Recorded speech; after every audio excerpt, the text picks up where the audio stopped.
Welcome, everyone, to another episode. Today, we're diving into something I think we all wrestle with, that urge to wait. You know, for the right moment, the perfect opportunity, the stars to align. But what if I told you that waiting is actually holding you back from everything you want to achieve? Oh, John, you've hit the nail on the head. It's such a universal experience, isn't it? That feeling that I'll start when, or once I have X, then I can begin Y. It feels safe, doesn't it, to just observe, to plan endlessly. But as you said, nothing truly meaningful is ever created through just waiting. Exactly. It feels safe, but it's a deceptive kind of safety. It's the safety of stagnation. Building, on the other hand, that requires courage. It means stepping into the unknown, putting yourself out there, and accepting that you might not have all the answers from day one. And that's where discipline comes into play, isn't it? It's not about grand gestures, it's about that mindset shift. I'm going to start with what I have, right now, even if what I have is just a tiny bit of time, a half-formed idea, or an incomplete skill set. That's enough to begin. Absolutely. I mean, think about it. How many times have we or people we know put off a project, a new hobby, or even just improving a habit because we felt we needed more resources, more time, or more information? And then, suddenly, months or even years have passed, and we're still in the exact same spot. Way too many times, John.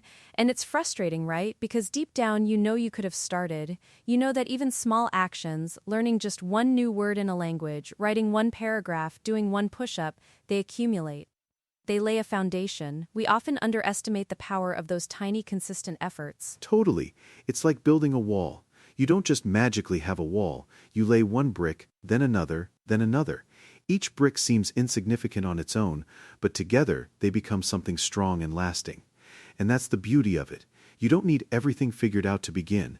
You just need commitment. Commitment is key, and that's where discipline becomes our best friend. It helps us move forward despite uncertainty. It's the thing that says, I don't know exactly how this will turn out, but I'm going to take this next step anyway. It replaces hesitation with action and doubt with progress. I remember I wanted to start a podcast, actually, just like this one, and for months I was waiting to get the perfect microphone, waiting to learn all the editing software, waiting for the perfect topic that would just blow everyone away. And you know what happened? Nothing. For months, absolutely nothing. Oh, I can relate to that so much. My own journey into writing was similar. I felt like I needed to read every single book on craft, attend every workshop, and have the most brilliant idea before I could even type a single word. It's paralyzing, isn't it? That pursuit of perfect. Absolutely paralyzing.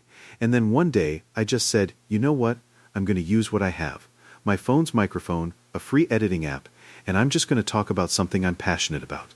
The first few episodes were probably pretty rough, looking back, but I started. And that act of starting was everything. And look at us now. It's a testament to that philosophy, that good enough to start is often exactly what you need, because if you wait for perfect, perfect never arrives. It's a moving target, an illusion. The only way to improve is by doing, by getting feedback, by iterating, by building. Right? And building takes time. We have to be honest about that. It's not always exciting. Some days feel slow, repetitive, even a little boring. You don't see massive results overnight. But every single effort, no matter how small or how mundane, adds to your future. It's true. Think of someone learning a new instrument. Those endless scales, the finger exercises, practicing the same few measures over and over. It's not glamorous. But those are the pieces, the bricks that build mastery. You can't skip that part, you just have to show up consistently. And that consistency is discipline. It's the commitment to keep going even when motivation wanes, when you don't feel like it, or when you're not seeing immediate results. It's a long-term game, not a sprint. And you know what's fascinating is when you look at people who succeed, they're not always the most talented. Often, they're the ones who simply started when others hesitated. They chose action over delay. They understood that consistent effort compounds over time. That's such a profound observation, Angelina. Talent can open doors, but discipline builds the house. Without that consistent effort, that willingness to show up every day and put in the work, even the most talented individuals can find themselves stuck. Exactly. So if there's one message we want to get across today, it's this. Stop waiting for permission. Seriously, who are you waiting for permission from? Yourself? Society? An imaginary gatekeeper? You already have all the permission you need to start building your life. And stop waiting for perfect. Perfect doesn't exist in the starting phase. It's a myth. Progress, iteration, learning, those are the real drivers. You refine as you go, you don't perfect before you begin. So what does building actually look like? It means starting to build your skills. If you want to learn to code, open a tutorial. If you want to write, open a document and type a sentence. Even a bad sentence is progress. It means building your mindset. Instead of falling into negative thought patterns, actively challenge them.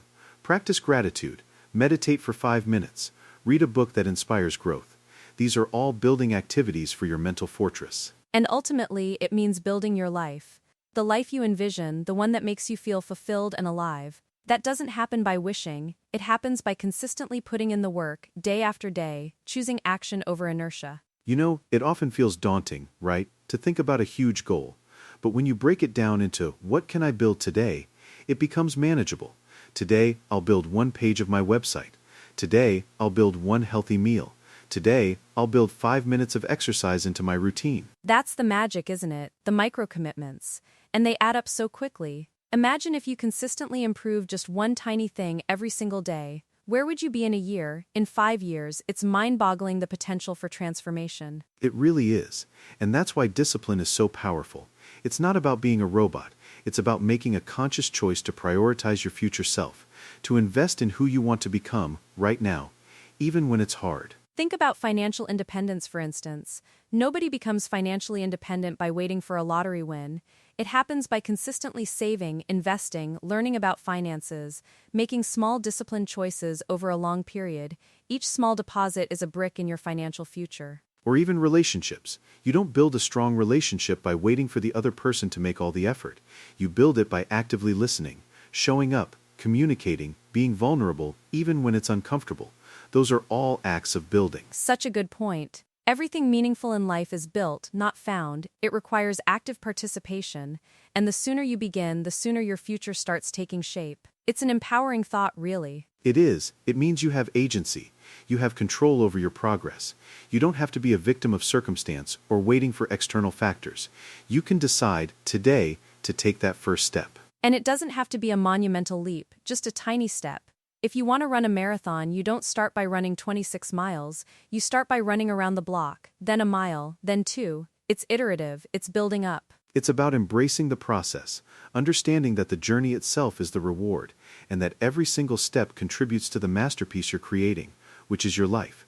And discipline is what keeps it growing, keeps it moving forward. So for anyone listening today who feels stuck in that waiting room of life, I hope this encourages you to just start. Pick one small thing. One skill to improve, one habit to change, one tiny step towards a goal you've been putting off. And just begin. Because that first step, no matter how small, is a declaration. It's saying, I am committed. I am taking responsibility. I am building my future right now. And trust me, once you start, it gets easier. The momentum builds. You start seeing results, and that fuels you to keep going. It truly does.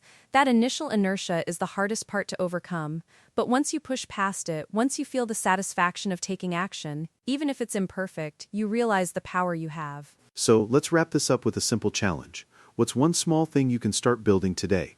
Don't overthink it. Just pick one, commit to it, and take that very first bricklaying step. I love that, John, and remember, the goal isn't perfection, it's progress. And progress begins when you choose to stop waiting and start building. You've got this. Absolutely. Thank you so much for joining us today, everyone. We hope this inspires you to take action and embrace the incredible journey of building. Until next time, keep building. Keep building, everyone, and we'll catch you on the next episode.